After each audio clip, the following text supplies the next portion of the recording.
Marami nang nagawa ang administrasyon ni Pangulong Ferdinand R. Marcos Jr. at patuloy pa rin ang paghabol sa mga tiwaling sangkot sa flood control scam. Iginitya ng Malacanang sa harap ng mga batikos na wala umanong napanagot sa investigasyon sa maanumalyang mga proyektong kontrabaha.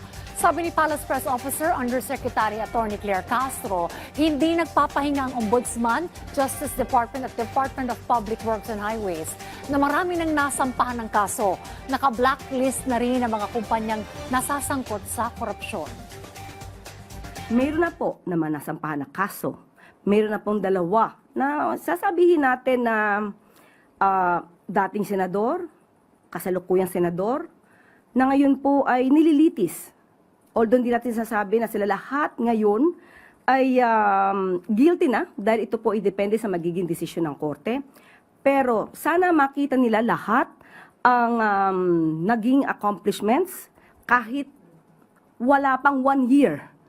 Kahit wala pang 1 year, marami na pong nagawa.